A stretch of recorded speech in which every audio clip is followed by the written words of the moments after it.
watching the way that we are and are not connected to what surrounds us, right? Which I think is actually part of a human, that's part of the human condition, that we're internally aware, right? And we're externally aware, right? And that's just part of various things that have developed in, in time, have been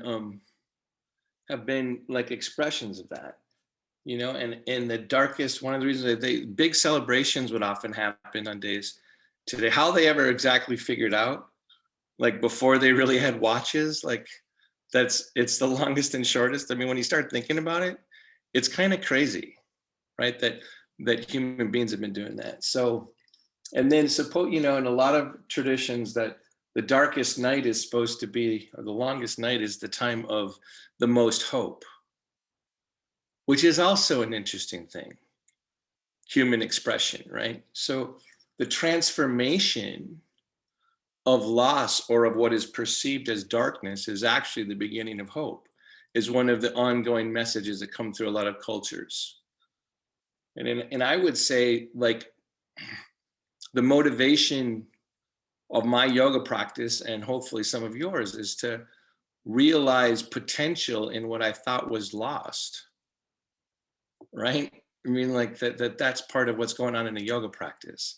The balance between what's inside and out is part of a yoga practice. The being able to stay steady during times that seem the darkest, that's what your yoga practice is for. Like, there are a whole bunch of applications that I hope you continue to pursue, the ways that yoga can go beyond just a form of exercise. And it doesn't require you to believe anything. That's also what I love about being a yoga teacher, is that I don't want to tell you what to believe or what not to believe. I want you to start to have a series of experiences that allow you to function on whatever level you can to maximize it. So there's a line that made me start thinking about this early on in my yoga practice, from Bigas Iyengar, because a lot of people worry that yoga is a religion, and surely it can be practiced that way. I mean, whatever. But one of his replies is that yoga isn't a religion; it's the science of religion. Meaning that when you integrate your mind and body and take time to live both inside and out, that will promote whatever you choose to believe. No matter what you believe, the integration of mind and body will support what you believe. And I think that's really important, like, especially as people are concerned that something strange is happening in yoga. It's like, no, you get to believe what you believe. But if you do it as a more integrated whole, you'll be empowered in what you believe, right? So sit up straight and tall, start to feel more rather than less. And so this balance between the fact that a lot of human beings have thought there might be a connection between us and the movement of planets, although we do know the movement of the moon moves the tides, right? I mean, clearly there is some sort of invisible effect. So sit up straight and tall and start to feel. Let in more. Allow. You don't have to strive for anything. I remind you of that song, like the lyric, the things that are given, not won, are the things that you want, right? I mean, so the allowing energy, I think you should take really seriously, and do it in a way where you're sturdy. So you don't associate allowing with vulnerability. It's much deeper than that. Not for the mind. The mind worries, right? So you sit and locate yourself in the room, right? So just kind of like feel, and that your mind sees part of your experience, but only part of it. Your brain is taking in way more input than what your mind is aware of. So especially part of what a yoga practice is recognizing that the places you can't control and feel, i.e. the darkest places or the longest part of the night, are actually part of your yoga pose. So especially become more aware of your exhale.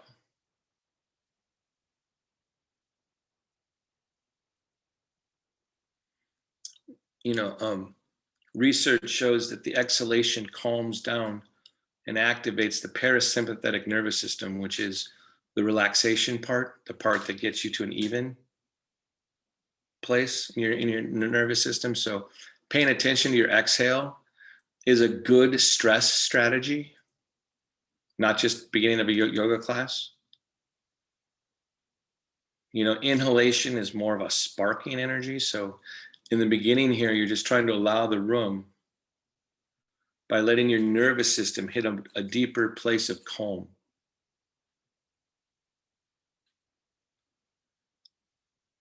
And then asana is congruence. So I especially like to feel on the sides of my head and let in the space in the room. And then I start to become more aware of my sitting bones. And then start to lift up and gently press down, like direct, don't push into the floor or your foot pedals, but direct the downward energy as you lift up through the core. So as you start to do this, your back ribs should come slightly forward, migrating forward. So as they migrate forward, as you lift your chest, drop the skin on the back body from the back of the neck towards the tailbone. Don't lose connection to your sitting bones, to your feet. Balance your head over your neck, because I always want to turn mine because of my scoliosis. Balance your head over your neck. Soften your jaw, the inside of your mouth, around the eyes. Let go of your day. Maybe you're busy right now. Maybe you're sad that Christmas is different. Let your yoga practice get underneath that for now.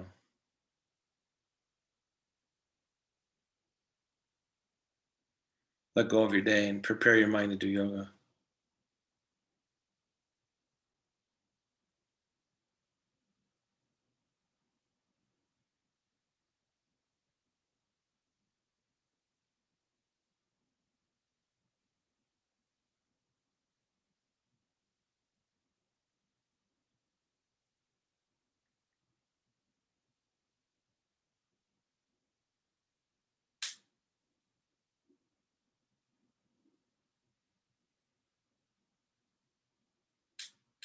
Good. And then release. Take your sternum up toward your chin even more, and your chin down over your sternum. This accentuates alertness in your spine and the base, the downward base.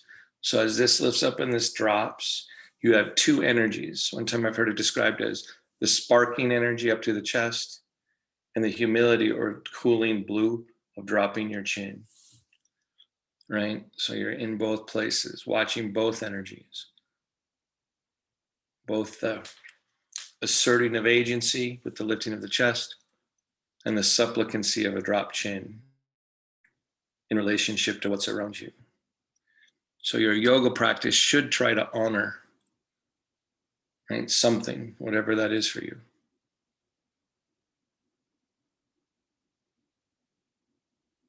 Good, and then raise your head up. So one of the things that I really like, and I don't know, I hope it's for you guys now, but I know, you know, it only gets better the more you practice, and I've been practicing coming up on 30 years, is that I can really make sure that my yoga practice, my centering precedes everything else in my life. My well-being, my struggles. This is something you want to like grow out of your yoga practice. That you have a place that's for you, right? In relationship to even the longest night of the year. All right. So again, warming up a little bit, lean over to the right. We're just kind of getting the spine being more awake. Left, forward. But pay attention to the gravity shifts, right? Right. Go back. You get to change how you feel, right? And then forward. Now we're going the opposite way. Like just like so, not even letting your brain get in its own pattern, right? So what's funny is that it's both a strength and a weakness. and then lift up a little bit, is that we fall into patterns that keep us feeling secure. So, but one of the things that yoga poses do is that they make you kind of realize that you need to practice all different sides and patterns, right? So like maybe you always sit at the same place at your kitchen table. Rock your world when the new year starts and sit in a different chair. You know, just like change little things, right? Little things. That's even a yoga practice. That's like taking living in more spaces more seriously. Again, we're going to go off to the right, forward, left, but keep aware of where your spine is. Back, and now come back to middle, and then go left, forward, right, back, and then come forward a little farther again, and keeping aware, just really try to feel where your spine is, where your sitting bones is, where your tailbone is. So now I'm forward. Okay, so now I want you to come forward, get secure. So I'm leaning forward. I can't really see on me, right?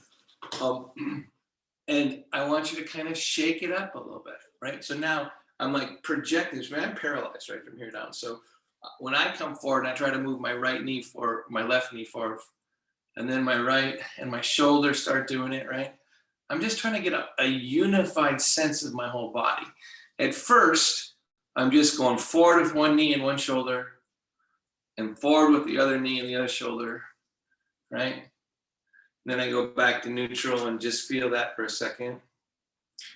So like, think of yoga and a yogic realization as an increasing depth to what seems like a simple experience. So on this next one, we're going to do the same thing, but instead just watch for a second. So you come forward, but now I want to make sure you're pressing down through your heel and lifting up as you're rolling forward. So now instead of just coming forward like you're moving your upper body, right? Now you're trying to move more through the core. So here I go. I'm just grounding my action, and then the other shoulder forward and knee forward, and being more aware of my sitting bones and more aware. So I'm trying to go dig a little deeper into my movements, right? Which for me, for my mind means I got to slow down a little bit, and then go back to center and lift up again. Whether you come off your cushion or seat, right? Remember, we're trying to get that compression out of the low back as preparation, right? For what's going to happen. So I actually I figured out all different kinds of bases on my own chair, right? And you got to figure out what works for you. But so I like to lift up and then like jiggle a little bit. Like let there be a little bit of rhythm. But now, of course, I prefer having my right hand forward, my left arm back, because I'm a yogi. I got to do it the other way, and I got to be okay with the fact that this doesn't feel as good, right? Because this is a go-to for me. This one feels clearly. I practice that way more than I practiced that, right? Because one of the things that a yoga practice should be doing is getting you a sense of buoyancy through your spine, especially us people that are over like 40. Us old people, right? And you got to get that kind of happiness in your spine, right? One time I taught a whole class on how to jump while sitting, right? I want everyone to jump for a second. So like, I used to try things like, do you remember, I'll never forget this when I was in kindergarten. Show and tell, someone brought a Mexican jumping bean. I'm not even sure what they are, right? But every once in a while, the bean just kind of jumps, right? So when I try to jump, even though I'm paralyzed from my sitting bones, it doesn't have to be a big movement. Remember, a Mexican jumping bean doesn't start rolling over. It's just a little bit of movement, right? Up through the core. So, and ask yourself, honestly, when's the last time you did jump? Because I don't know, jumping, there's a reason why kids skip and jump, right? It's pretty smart. There are things you don't have to give up while you age, okay? And so I want everyone from a seated position, without standing up, I'm going to use my arms a little bit, right? I want to jump, right? Then I'm going to do it without the use of my arms, right? I know this seems goofy, but one of the things that starts to happen when you have to do chair yoga, right, is that you don't get that sense of lightness as much. And so you do weird things, right? So here's another one. These are all different mind tricks that I have done to warm up in a yoga practice, right? Before I start doing full-on poses. So bring your hands together if you can, right? But I used to practice. So I used to practice this before my yoga practice. So I lived alone in California in graduate school, and I started yoga practice. And I would go out, I would practice in my house. I'd practice clapping, but with my whole body.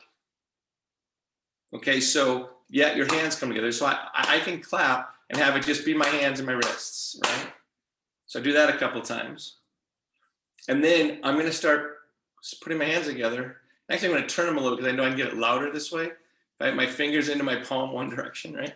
But you can figure out whatever. But now I wanna stay focused in my whole body, right? And so when my hands come together, I want the sense of my inner thighs coming together. They don't have to move. Your knees don't have to slam, but start. As your hands come together, let your abdominal muscles come together like with your hands, and then release.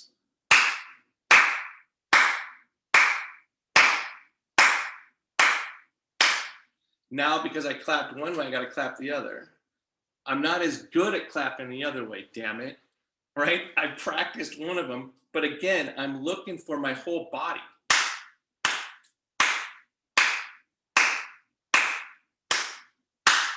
Is anyone being able to do this? I know it seems goofy, but can you do it and include your legs? Put your thumbs up if you're feeling like you're getting a sense of being able to do that. If not, get younger again. Go to where you had innocence. Quit judging the goofiness, right? Try to figure out how to do a singular action with more of your body. That's part of what asana is.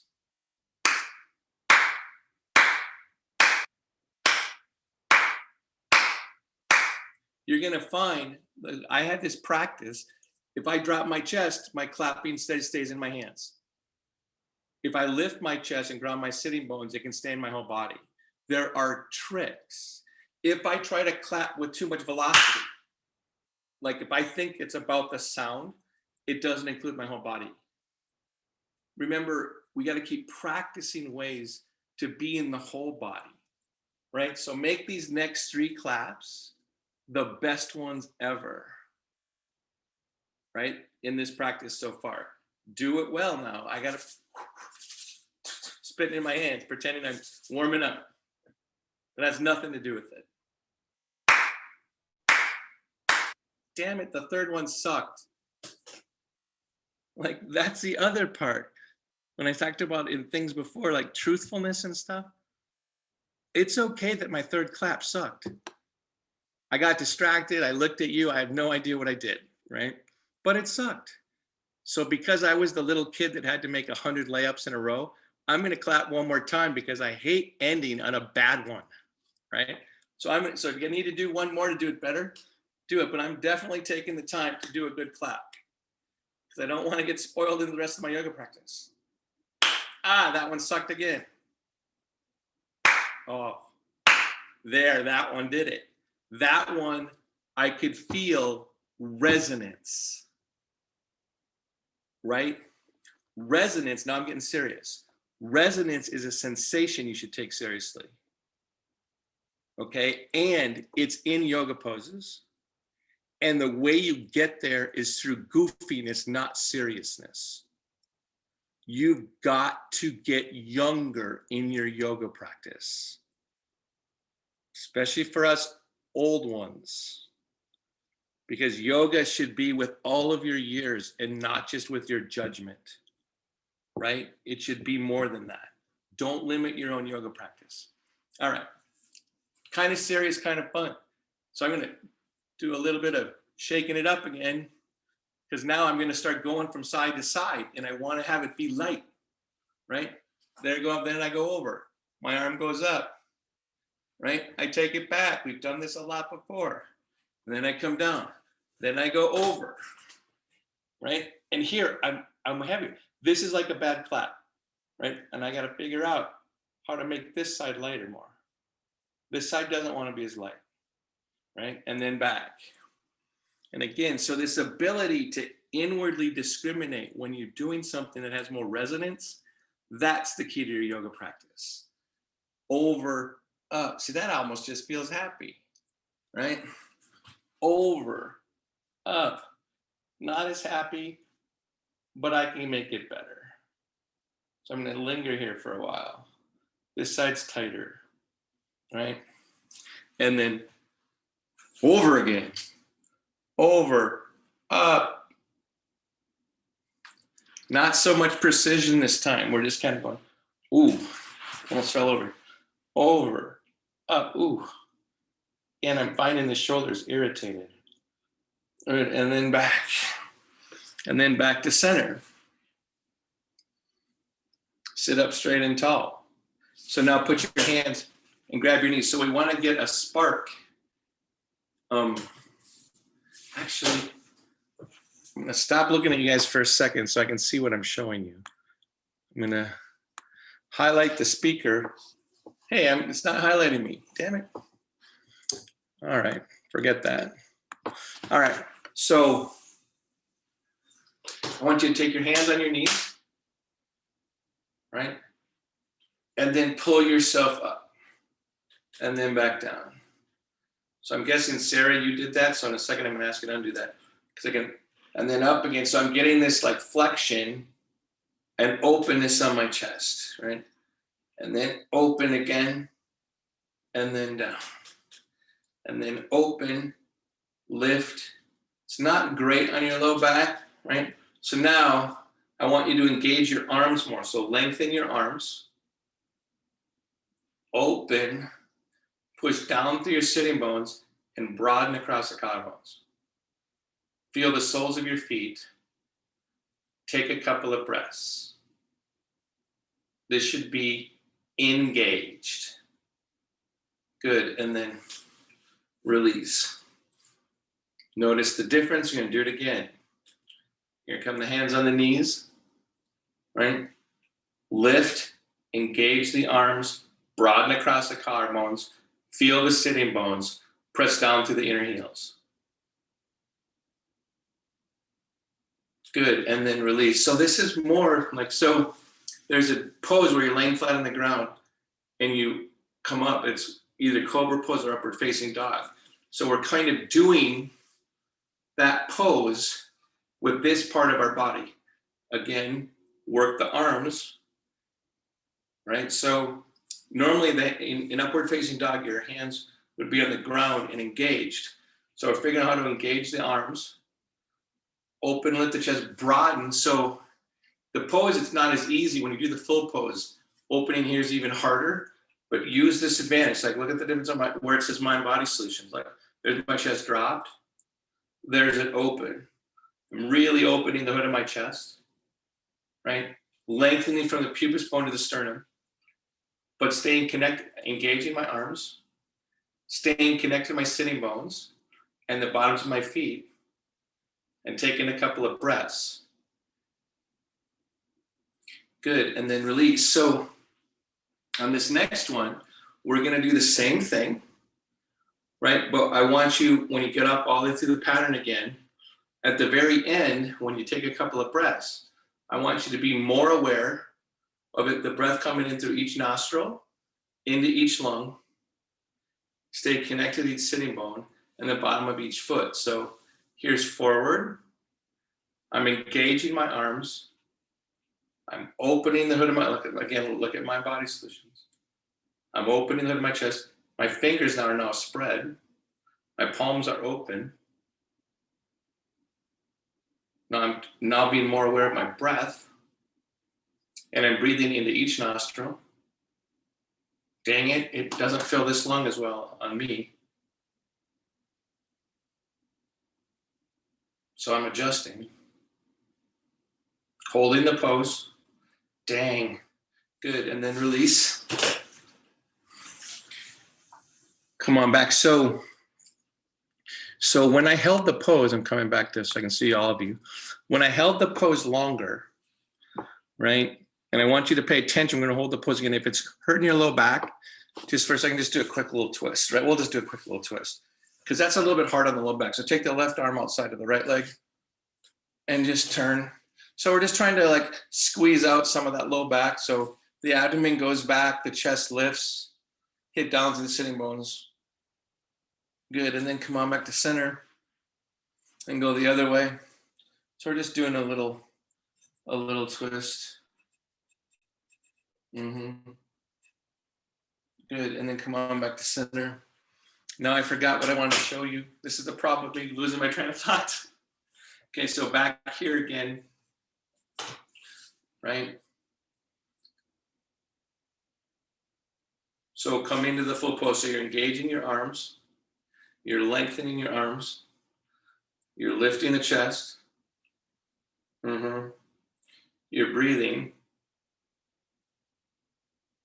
Now in this position, if you're comfortable, look up.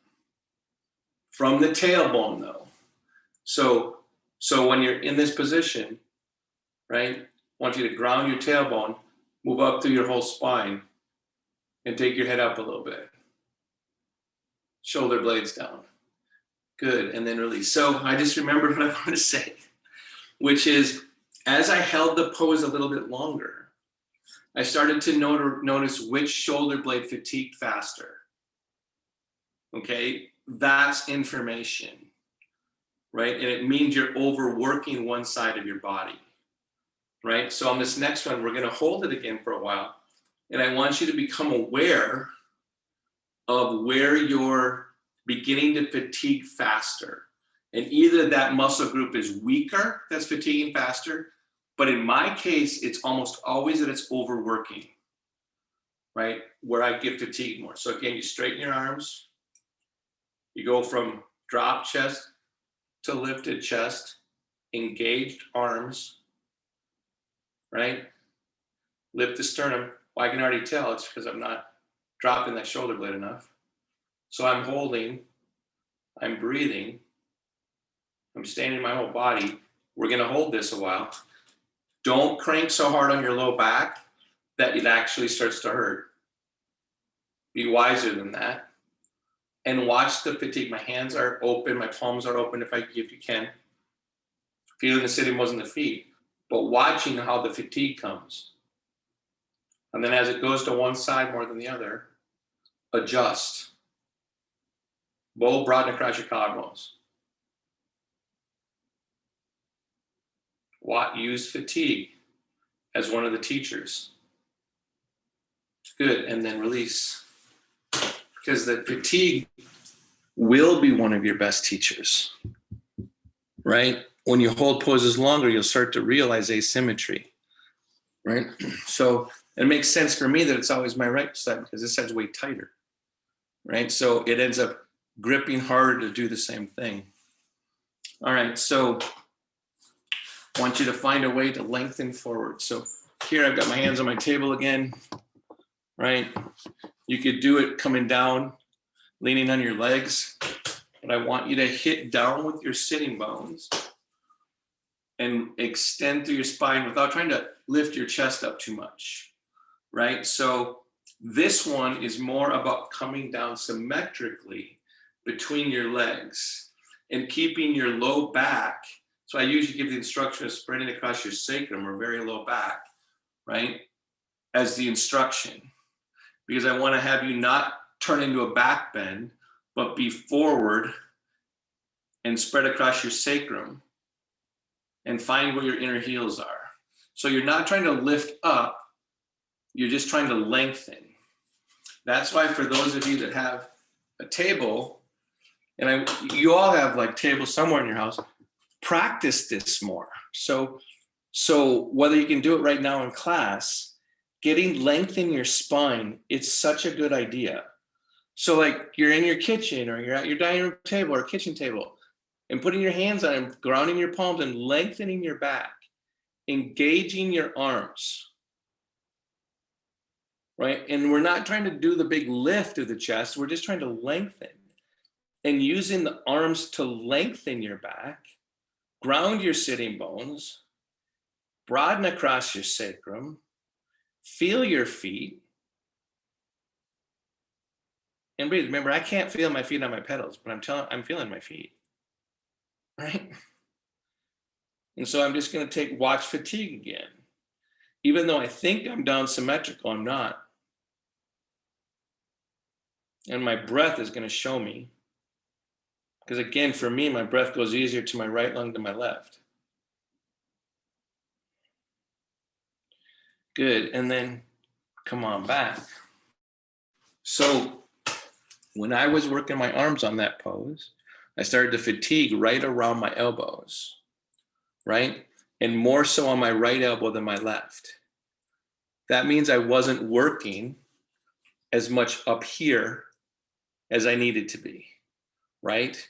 So that's what I mean about watching in your poses, right? Watching how fatigue comes. So now go back in your memory and think, okay, what was I feeling when I was staying in that pose? I want to now try to do it in a way that doesn't create that asymmetrical fatigue. Okay, so come down again, however you're going to do it, right? On your knees or whatever. Then I'm going to engage my arms. So here's me not engaging my arms. Here's me engaging my arms. I'm not trying to lift up and do a back bend, but I'm trying to lengthen my arms, connect it back to this part of my back, right? Once I get that connection, I want to be more aware of my inner upper thigh and my inner heels.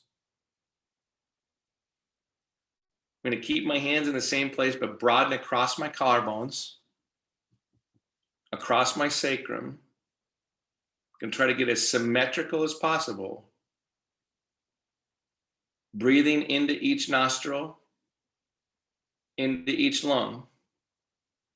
Holding the pose. I hope you're engaging your arms, lengthening your back, and watch the fatigue come. Here comes the fatigue around my elbows. Now I realize part of that is just gravity.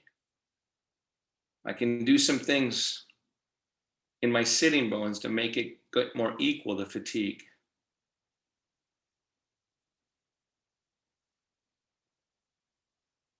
Good.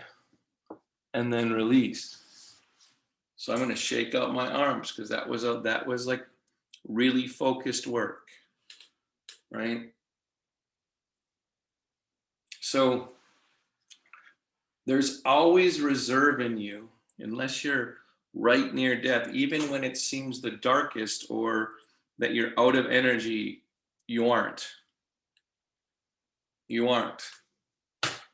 The human mechanism has got a lot of energy in it. It can sustain a long time, right? And that's one of the limits you're watching in yoga poses. And you're not just trying to like hold a pose for 14 minutes. You will learn some stuff when you do that. I've done that, but it's violent. But you want to start watching that fatigue can be directed.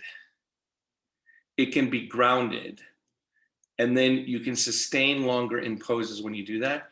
But you don't want to think that the longer the pose, the more yoga. You're only holding poses insofar as you're doing yoga. You're not just trying to will yourself against the fatigue. You're trying to use it always. A yogi tries to use everything in a yoga pose. All right. So now I want you to come over to the right again. Right? So extend, we know this extension matters. So we're trying to do this length with this. So what I find is that my mind follows the drama of the upper arm, right? So I'm going to come back down. I'm going to try in a second, when I take my arm up, I'm going to try to lengthen my shoulder, the down shoulder that way, right? And take the arm up. So for me, and then back down, come back to center. We're going to do this again. For me, when I try to, just watch for a second, when I try to lengthen my shoulder, when my arm's up, I feel more connection to my sitting bones, right? That's probably a good thing, right? So it's not so much in my upper body.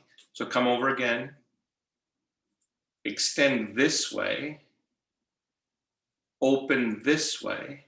Does anyone notice when you extend in both directions that your spine gets a sense of being longer, right? So follow that.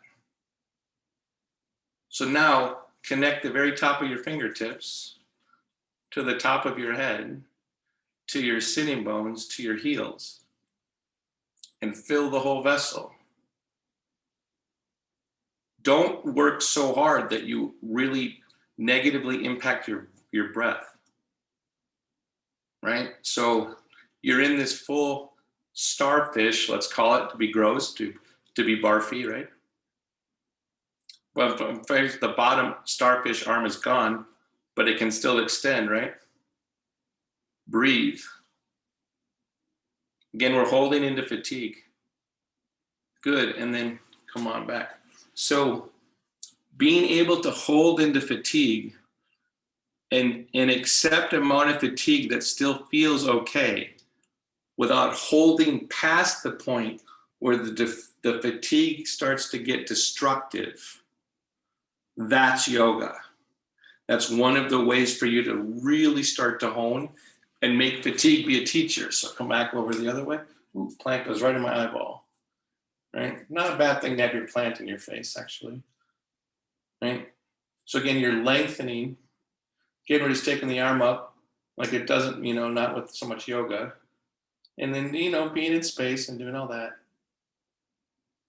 See, when I don't think so about all of the other things, at first my breath is more free. It's just less effective.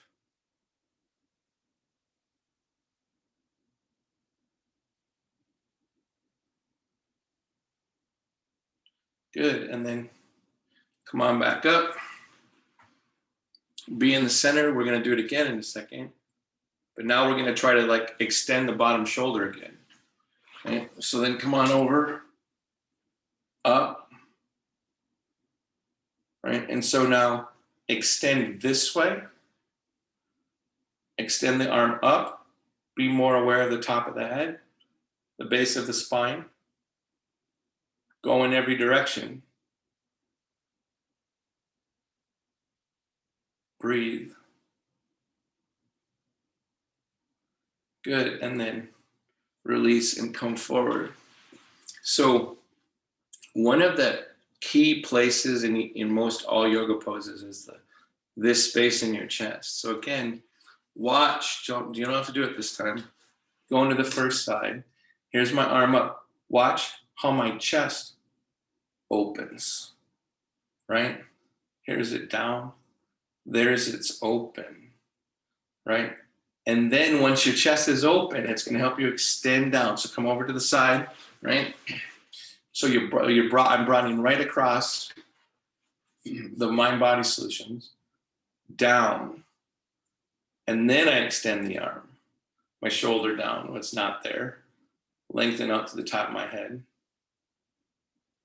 Breathe.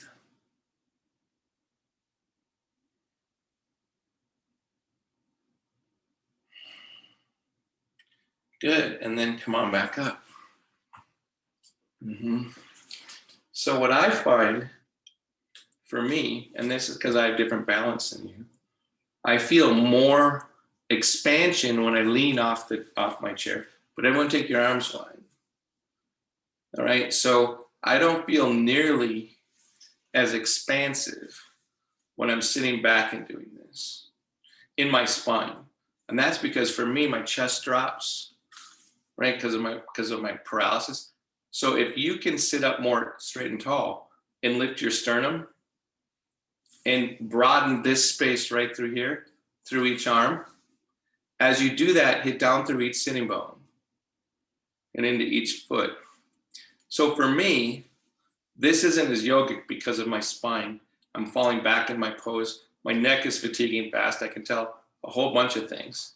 Good, and then release. It doesn't mean I shouldn't do it, but because I'm not able to sit upright and distribute the prana as well, I will have more fatigue when my spine's not engaged, and I'll start to have more muscular pain in different places, right? And so that doesn't mean I shouldn't do it. It means I should pay attention, right? Arms wide again.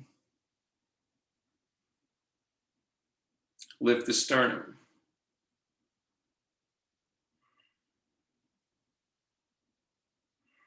So we're going into fatigue. Boy up, straighten your head, boy up. Lift the sternum. This one I got a little better. I can tell I'm cheating. I'm leaning against the back of my chair differently. I made it better yoga by cheating just a little bit. I'm holding into fatigue. Watch where it comes. Watch where the night gets dark. Breathe. Good. And then release. So now for me, I started to feel tingling in my right arm. It's like, what? Something's going on there, right? All right. So now I want everyone to take your right arm up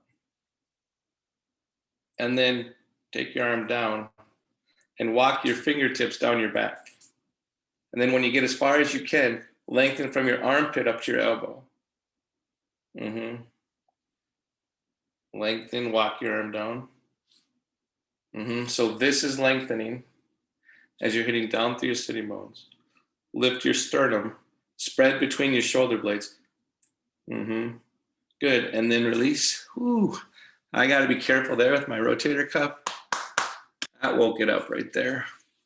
I was right on the edge of bad fatigue, right? Pick the other one up. If you stay right inside, I'm gonna take it down. Lengthen from the armpit up to the elbow. Lift the chest. Broaden between the shoulder blades. Feel the stretch up the side body up the arm. Go down through your sitting bones. Now especially down through your left foot. Right foot, I mean. Good, and then release. It's interesting. This is my worst shoulder. This one feels this one more, right? So I'm gonna go to the first side. Take the arm up. Walk it. Rotate. Lengthen. Is the sound still okay? Mine's beginning to echo. Okay, so I've got my arm down like this. That this was rolling just a up. brief moment, but I think it's passed. Yeah. Okay. So I'm lengthening. I'm learning how to make it more yogic. And then release down. I did that one better. It only hurt a little bit when I came out, right? So I'm gonna sit and let that be true for a little bit. Gonna jiggle it up again, because you don't want things. That's part of what Savasana does. You don't want things to, when they've worked hard, you don't want them to get stuck in like a cranked in position. So I'm like letting it jiggle just a little bit. I'm like knowing I'm a yogi and I know how to like not have myself hurt later. Right. Take the arm up. Then back. Turn it in. Lengthen through here. Ground both sitting bones on each foot. Take a couple of good breaths. Good. And then release. Take the arm down. So now I can totally feel different effects, right? On this side, I get, because I've got a different kind of problem, I feel like nerve stuff right there. So one of the things that if you live with a disability, you're kind of used to aches and pains, right? And if you live with a hard body, whether it's disability or not, but it's really important to start to build your resilience to not judge that everything's bad. So you got little aches and pains, and that just, you see them. It's like in sometimes yoga poses, like putting your finger right into what hurts, right? But then do it smart, right? Start to figure out how to manage your pain and make part of it be good, right? Just a little bit. These are the transformations that come from a yoga pose. These are the things that you do to maintain your freedom, even though you live with a changing body, right? So now I want you to take the right arm behind you. Ooh, dang. This is one I got to be careful of. Rotator cuffs don't love this one, right? So I got my arm just around, not up this way, around behind, right? So this is, if you're to do the full pose, it'd be Gomatasana. So I can see maybe ear, right? So now, now I'm just going to practice. So usually the whole pose, which I can't do without falling over, is to do both at once, right? So first we're doing this arm behind you some, and I need to be really smart here. I need to make sure I'm grounded. I'm using my opposite forearm on my arm, right? So because I know that my shoulder is like a little bit worried about this, I'm really grounding myself and staying safe as I work to open my shoulder some.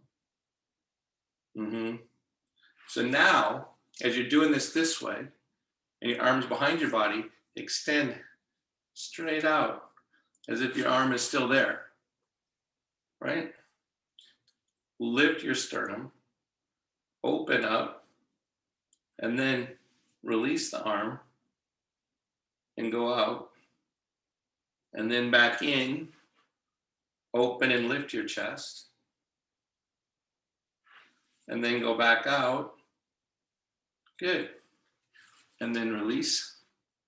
Now this other way is going to be totally not as good for me, right? I don't have as much movement in my shoulder.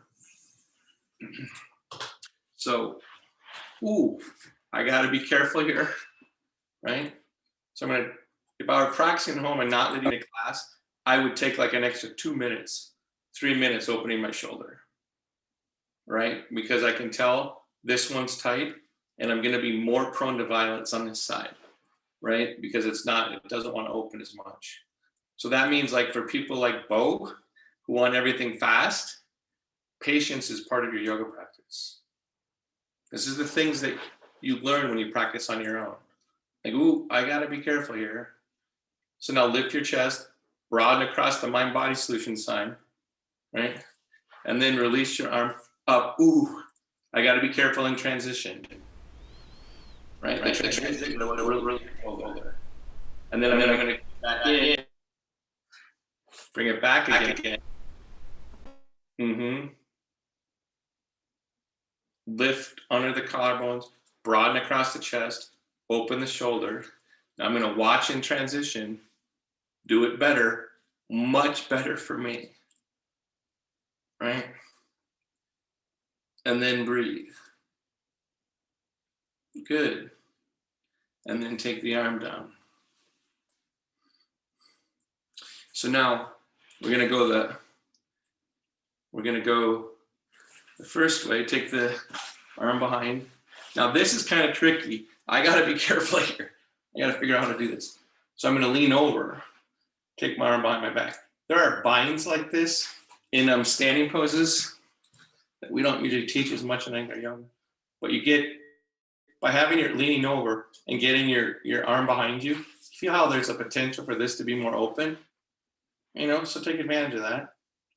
There's me not opening my chest. If I try to do too much with my chest drop, it's going to be more violent. There's me opening my chest. Breathing a couple times here. I can already feel the place in my shoulder and neck that got to be careful of. And then up.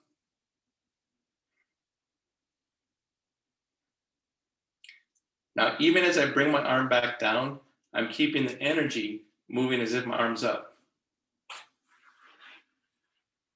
Revolving the spine to extend the arm that's not extended.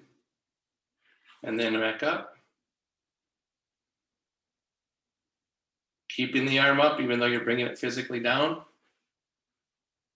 That helps you lengthen your spine. Good. And then come on up. I know there's 5 minutes left. Want to do the other side though? So you're going to lean over. Oh, this one's better. Shoulder was better in this position than when I was just sitting straight up. Now, because my hand's behind my back, so all these little tricks, right? I'm pushing the back of my wrist into one of the vertebrae that is usually pretty sore. So I'm being really smart right now on my own body, right? That's the kind of thing I want you to figure out for your own body. So I'm lengthening and I'm using the push into my own back. See the difference? Here's me without it. Here's me with it. Pushing into my own back. Opening and then taking the arm up, knowing that I'd be really watchful in transition. Breathing. I can already see how my chest dropped. Down, back, get it open again. Lift the chest. Take it. Keep it as much as I can across here. Open. Breathe. Good. And then come on back to center. So if you have a table nearby, lengthen your spine equally. Try to see on both sides of your spine. So I'm doing it here now on my legs, but I'm wanting to be aware of each side of the bottom half of my spine in particular, because that's the part of your spine that in a chair class gets more compressed. So I'm taking time to make sure I lengthen it, right? So because if you do too much yoga in chair classes, your back will start to pay a price. So we do these extra things to make sure the overwork doesn't stick in your spine as much, the cranking of it. So I'm just taking a minute or two to try to see, I have a hard time seeing the left edge of my spine about in my low back, right? About T12 actually. But so in everyone, it's a little bit different. So I'm trying to be symmetrical and lengthen because I'm preparing for Savasana. And I want to be even in Savasana, because if I'm not even in Savasana, I'm not as connected to where Saturn and Jupiter is. Literally. Evenness is the integrator. Good, and then come on back. And that's as much a metaphor as a truth. And then set up for Savasana.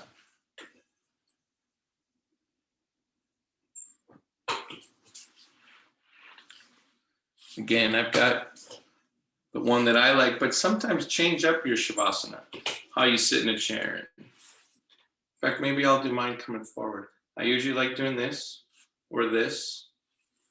Today I'm going to do this, and I'm going to have my hands together while leaning forward. This one, though, I got to make sure my feet are really safe and good on my pedals, right? So again, on these first few moments in Shavasana, be more aware of your exhale.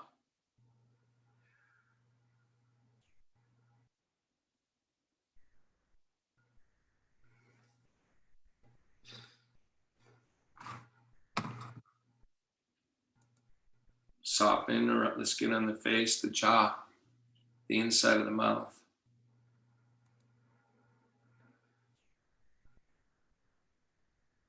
Oh.